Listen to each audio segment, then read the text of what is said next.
আসসালামু আলাইকুম সুপ্রিয় দর্শক, আশা করি ভালো আছেন। আলহামদুলিল্লাহ আমিও ভালো আছি। শুরুতে অনুরোধ করব, যারা আমার চ্যানেলের নতুন দর্শক, দয়া করে আমার চ্যানেলটি সাবস্ক্রাইব করে আমাকে উৎসাহিত করবেন, আর পাশে থাকা বেল বাটনটি অবশ্যই প্রেস করবেন যেন আমার আপলোড করা ভিডিও বিনা বাধায় আপনাদের কাছে পৌঁছে যেতে পারে। প্রিয় দর্শক, দীর্ঘদিন ধরে ভিডিও দিই না, আপনারা প্রত্যেকেই কমেন্ট করতেছেন, মেসেজ করতেছেন কেন ভিডিও দিই না, কোনো আপডেট আছে কিনা। আসলে কোনো আপডেট নেই, যার কারণে ভিডিও দিচ্ছি না। আবার ঘন ঘন ভিডিও দিলে আপনাদের মধ্যে থেকে অনেকেই বলে যে আমি ভিউ কামানোর জন্য ভিডিও দিই। আসলে আমি যে ভিউয়ের কামাই খাই না, আল্লাহ আমার রুটি রুজির ব্যবস্থা করে দেন বিকল্প পথে। তাই আমি ঘন ঘন ভিডিও বানাই না। হ্যাঁ, যেন আপনারা বুঝতে পারেন, যেন আপনারা উত্তর পেয়ে যান যে আসলে এমন আর ভিউ কামানোর জন্য ভিডিও বানাই না। যা হোক, আজকের ভিডিওর টপিকসটা হচ্ছে ডক্টর ইউনূসের বক্তব্য। এটা নিয়ে সারা বিশ্বের যত প্রবাসী আছেন, বিশেষ করে মধ্যপ্রাচ্যে, বিশেষ করে আরব আমিরাতে, এই আরব আমিরাতের দুবাই, আবুধাবিতে যারা থাকেন, তাদের ভিতরে একটা তোলপাড়ের সৃষ্টি হয়েছে, এবং যারা বাংলাদেশে অবস্থিত আছেন, দুবাইতে আসার ইচ্ছা ছিল যাদের, তাদের মধ্যেও একটা আলোড়ন সৃষ্টি হয়ে গেছে যে ডক্টর মোহাম্মদ ইউনূস এটা কি বললেন, বা ওনার কথাটা কিভাবে ব্যাখ্যা করা যায়। দেখুন, আজকে ওনার এই কথার বক্তব্যের উপরেই আমি কিছু কথা বলবো। আমার কথাটা দুইটা পার্টে হবে, একটা হচ্ছে ইমোশনাল পার্ট, আর একটা হচ্ছে যৌক্তিক পার্ট। তো ইমোশনাল আর লজিক্যাল, এই দুইটা পার্টের মধ্যে আমি প্রথমে একটু ইমোশনাল পার্ট নিয়ে কথা বলবো। যেহেতু আমরা বাঙালি, আমরা অনেক ইমোশনাল, আমরা ইমোশনাল কথা শুনতেও পছন্দ করি, বলতেও পছন্দ করি।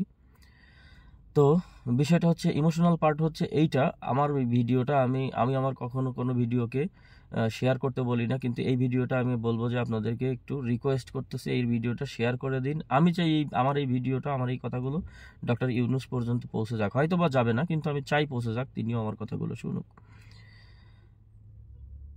অ্যাকচুয়ালি ডক্টর মোহাম্মদ ইউনূসকে পূর্ণাঙ্গভাবে সমর্থন করেছি, এখনও করি, ভবিষ্যতেও করব। উনি যদি কখনো কোনো নির্বাচন করতেন, ওনার নিজের ভোটের বাইরে যদি উনি বাংলাদেশ থেকে একটা মাত্র ভোট পেতেন, আমার ভোটটা পেতেন। আমি ওনাকে এখনও সাপোর্ট করি, ভবিষ্যতেও করব। কিন্তু কিছু কথা আছে, হয়তোবা একজন মানুষ তো আর পরিপূর্ণ মানুষ হতে পারে না, যার কারণে মানে একজন মানুষ সব দিক দিয়ে পারফেক্ট হয় না। কোনো না কোনো কোথাও না কোনো কমতি থাকতেই পারে। আমারও রয়েছে ব্যাপক হারে, সবারই আছে, আপনাদেরও আছে। তো ডক্টর মোহাম্মদ ইউনূস, ওনাকে আমরা একদম খালি পেটে, মানে পেট খালি করে, দিল উজাড় করে আমরা ওনাকে সমর্থন করে ওনাকে বাংলাদেশের রাষ্ট্রপ্রধান বানিয়েছি। দেখুন, 6 মাস হয়ে গেল, উনি আজ পর্যন্ত ওনার উপদেষ্টাই সঠিকভাবে নির্বাচন করতে পারেননি। তো দেশের মানুষের কর্মসংস্থান কিভাবে করবেন আমি জানি না। উনি 1.5 বছর সময় পেয়েছেন। তো ইমোশনাল কথা হচ্ছে এইটা, উনি 1.5 বছর টাইম পাচ্ছেন। আমি যদি 6 মাস পেতাম ওনার জায়গায়, ওনার থেকে ভালো কিছু করতে পারতাম। বাঙালির রক্তের নালা, রক্তের যেই স্পন্দন রয়েছে, এগুলো ওনার থেকে আমি মনে হয় ভালো জানি। বাংলাদেশের মানুষের পেটের কোন কিনারায় খিদে থাকে, কোন কিনারায় আবেগ থাকে, আমি এগুলো ওনার থেকে ভালো জানি। কারণ বাস্তবতা, আমি ওনার থেকে, উনি অনেক শিক্ষিত, অনেক ধনী, অনেক ভালো পরিবারের, ঠিক আছে, কিন্তু আমি একদম তৃণমূল থেকে আমার জীবন শুরু হয়েছে। ওনার থেকে বাংলাদেশের মানুষের আবেগ আমি অনেক ভালো বুঝি। যাই হোক, হয়তো ওনার মতো শিক্ষিত জ্ঞানী নই, খুবই সাধারণ নগণ্য একজন মানুষ।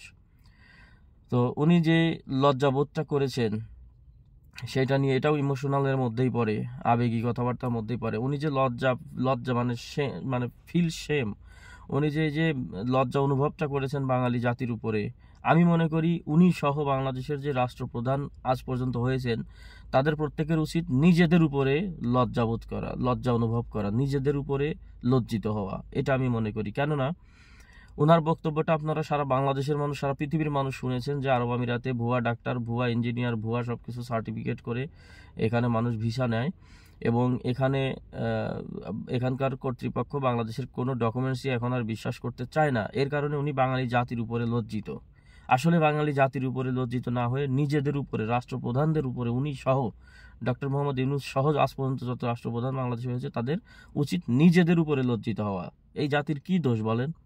এই জাতি কি দোষ? একটু সুখে থাকতে চাওয়াটা কি দোষের? একটু ভালো থাকতে চাওয়াটা কি দোষের? পরিবারের চাহিদা পূরণ করতে চাওয়াটা কি দোষের? পরিবারের পাশে দাঁড়াতে চাওয়াটা কি দোষের? একটা গরিব ছেলে বড় হওয়ার স্বপ্ন দেখবে, এটা কি দোষের? একটা পরিবার সচ্ছলভাবে চলবে, এই স্বপ্ন দেখাটা কি দোষের? দোষের না। যদি এই স্বপ্ন দেখাটা দোষের হয়, তাহলে আমি মনে করব বাংলাদেশ স্বাধীন হয়েছে, এটাও দোষের। বাংলাদেশের স্বাধীন হওয়া উচিত হয়নি। এবং ওনাদের কারোরই বাংলাদেশের, এমনকি ডক্টর মোহাম্মদ ইউনূসেরও বাংলাদেশের এই প্রধান উপদেষ্টা পদে বসাটাই উচিত হয়নি। এখন বাংলাদেশে কোনো রাষ্ট্রপ্রধান এসে কর্মসংস্থান করে নাই। বাংলাদেশের মানুষ বিদেশে যাওয়ার জন্য একদম উপচে পড়ে ভিড় করে। বিদেশের কথা শুনলে সেখানে ঢল পড়ে যায় মানুষের, এবং মানুষ যে কোনো উপায়ে, সমুদ্র পথে হোক, জঙ্গলের পথে হোক, ভুয়া সার্টিফিকেট দিয়ে হোক, যে কোনোভাবে ভুয়া বিবাহের কাগজপত্র দিয়ে হোক, মানুষ বিদেশে যাওয়ার চেষ্টা করে। কেন চেষ্টা করে?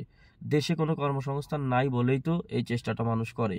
যদি দেশের অবস্থা যদি ভালো হতো, তাহলে কি আমাদের এই বিদেশে এসে কামলা দিতে হতো? হতো না। তো ডক্টর মোহাম্মদ ইউনূসের উচিত নিজের উপরে লজ্জিত হওয়া যে আমি 6 মাসেও বাংলাদেশের মানুষকে এরকম কোনো পর্যায়ে পৌঁছায় দিতে পারি নাই যাতে দেশের মানুষ দেশ নিয়ে আশাবাদী হয়, বিদেশে আর না যেতে চায়। বাংলাদেশের মানুষ তো আগের থেকে এখন আরও বেশি বিদেশে আসতে চায়, তাই না? তো ডক্টর মোহাম্মদ ইউনূস উনি কী করলেন দেশে, যে মানুষ বিদেশে যাওয়ার দিক থেকে মুখ না ফিরাই নিচ্ছে না, আরও বেশি করে বিদেশে যেতে চাচ্ছে? দেখুন, আবেগী কথাবার্তা বললে কথা শেষ হবে না, অনেক কথাই বলতে পারি। এখন একটু যৌক্তিক কথাবার্তা বলি। যৌক্তিক কথা হচ্ছে এই, ডক্টর মোহাম্মদ ইউনূস যখন এই দেশে এসে এই ভিসা সংক্রান্ত বিষয়ে কথাবার্তা শুরু করেছেন, ওনার উচিত ছিল এই দেশের ভিসা সম্পর্কে আরও স্টাডি করে আসা।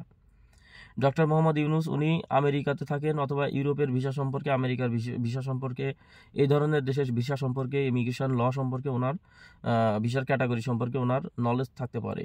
হ্যাঁ, যতটুকু যথেষ্ট থাকতে পারে, যেটা হয়তো আমাদের নেই। কিন্তু এই দুবাই বা তথা আরব আমিরাতের ভিসার ক্যাটাগরি সম্পর্কে ওনার কোনো নলেজই নেই। যদি ওনার এই নলেজটা থাকতো, তাহলে উনি এখানে যৌক্তিকভাবে কথা কাটতে পারতেন, বা যৌক্তিকভাবে কথার কাউন্টার দিতে পারতেন।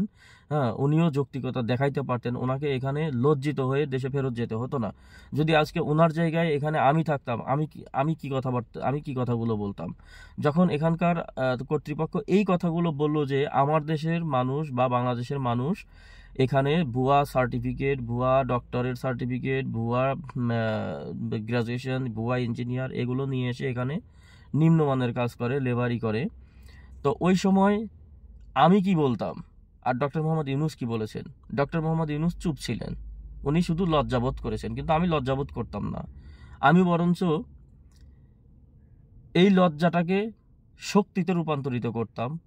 এটা ছিল আমার এনার্জি, এটা আমার লজ্জা ছিল না। ও যে ডক্টর মোহাম্মদ ইউনূস যে কথায় লজ্জা অনুভব করেছেন, ওই কথাটাকে আমি আমার এনার্জি হিসাবে নিতাম। এই দেশের ভিসার ক্যাটাগরি কয়টা? এমপ্লয়মেন্ট ভিসার ক্যাটাগরি, যেটা ডক্টর মোহাম্মদ ইউনূস হয়তো বা জানেনই না। ভিসার ক্যাটাগরি হচ্ছে 3টা, আগে ছিল ABC, এখন হচ্ছে ভিসার ক্যাটাগরি 1, 2, 3। ভিসার ক্যাটাগরি 1-এ রয়েছে এমপ্লয়মেন্ট ভিসা সম্পর্কে আমি বলছি। এমপ্লয়মেন্ট ভিসা সম্পর্কে আমি বলবো, অন্যান্য বিষয় সম্পর্কে টুকটাক বলার চেষ্টা করব। ভিডিওটা একটু লম্বা হবে, ধৈর্য সহকারে দেখবেন।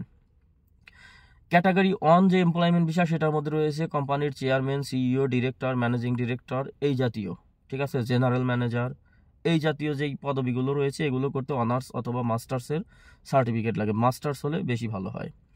এবার আসুন ক্যাটাগরি 2-তে। ক্যাটাগরি 2-র মধ্যে রয়েছে accountant, manager, marketing manager, marketing specialist, sales manager, purchase manager, এই জাতীয় যত ম্যানেজারিয়াল পোস্ট রয়েছে, যেগুলো শিক্ষাগত যোগ্যতা ছাড়া হয় না, সেটা হচ্ছে ক্যাটাগরি 2। এটা করতেও আপনার ন্যূনতম গ্র্যাজুয়েশন সার্টিফিকেট লাগবেই, অনার্সের সার্টিফিকেট, ডিগ্রি সার্টিফিকেট, এগুলো লাগবে।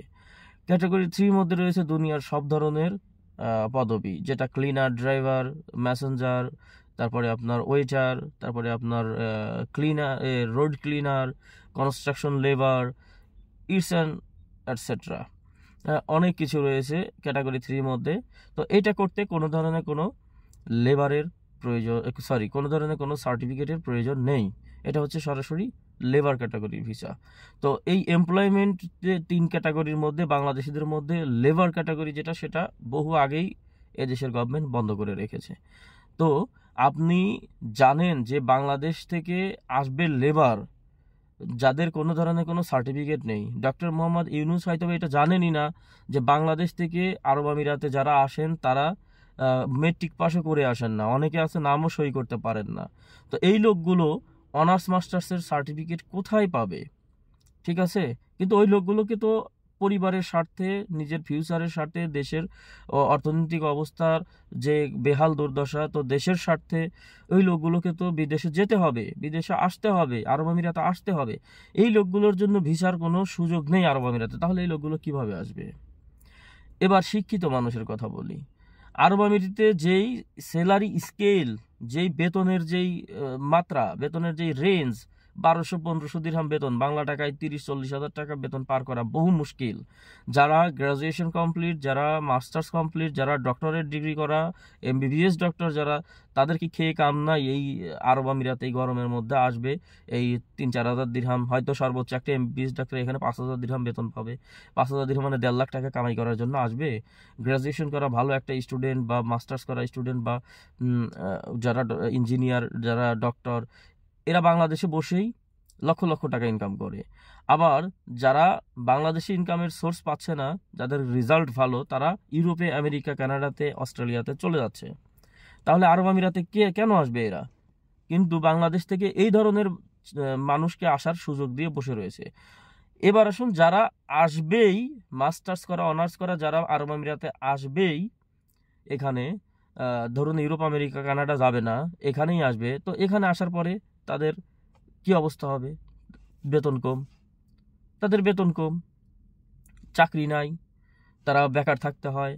অথবা এখানে গিয়ে শেষ পর্যন্ত মাস্টার্স, অনার্স মাস্টার্স করা একটা স্টুডেন্ট লেবারই করতে হয়, ঘুরে ফিরে গিয়ে সেই লেবারই করতে হয়। তাহলে বলেন মানুষ যাবেটা কোথায়? ভাই, পড়ালেখা করলেও বিপদ, পড়ালেখা না করলেও বিপদ। তো ডক্টর মোহাম্মদ ইউনূস, উনি যদি এই ভিসা সম্পর্কে ন্যূনতম জ্ঞান রাখতেন, উনি তখন বলতেন যে দেখুন, আমার দেশ থেকে তো আপনার দেশে ডক্টর ইঞ্জিনিয়ার আসে না, আমার দেশ থেকে তো আপনার দেশে আসে লেবার।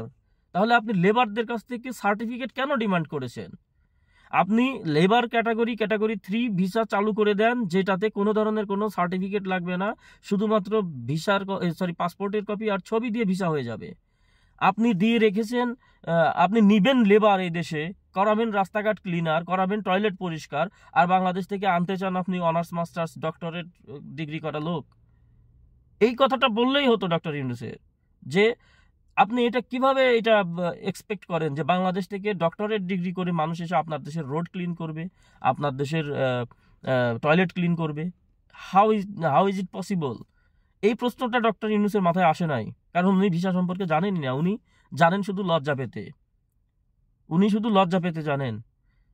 তখন কি এই কথাটা বলা উচিত ছিল না, যে আপনার দেশে আসে আমার দেশের থেকে লেবার, আপনারা করান রাস্তা পরিষ্কার, আপনারা কাটান গাছ, আপনারা রাখান ওই মরুভূমিতে উট, আপনারা রাখান ছাগল, আপনারা রাখান দুম্বা, ভেড়া।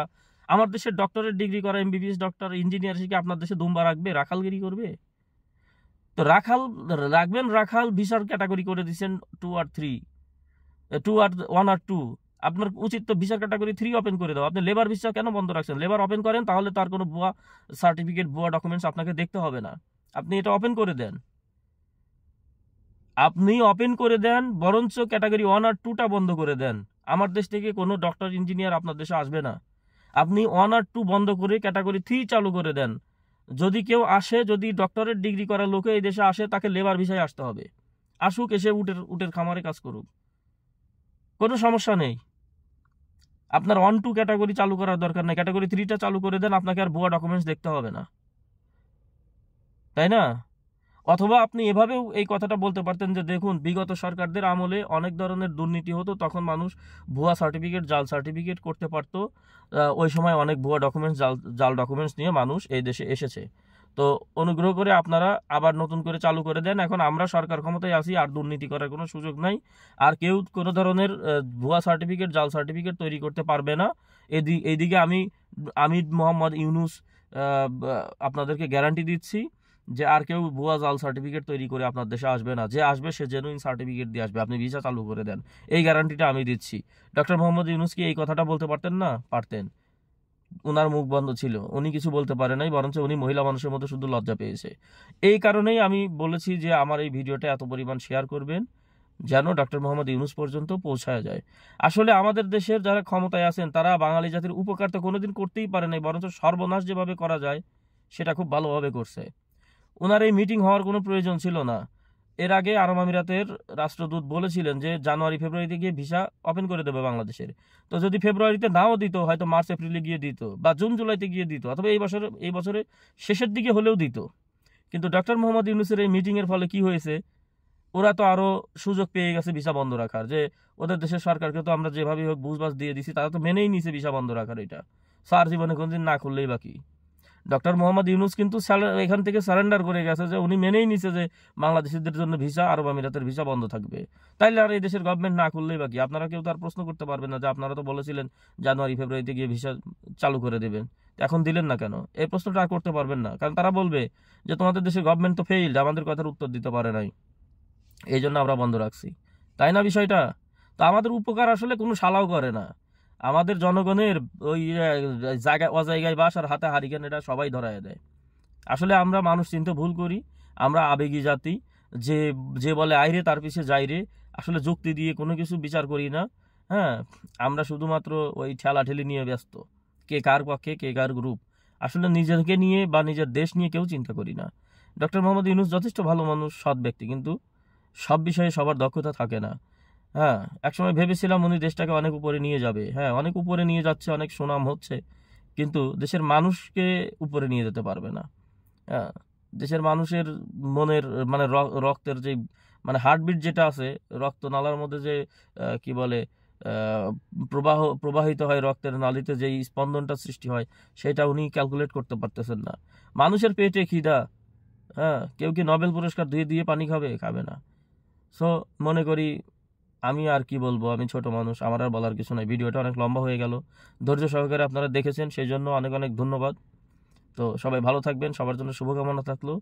আপনারা আমার জন্য দোয়া করবেন। আবারও সবার জন্য শুভকামনা জানাই। সবাই ভালো থাকবেন, সুস্থ থাকবেন, সুন্দর থাকবেন। আসসালামু আলাইকুম।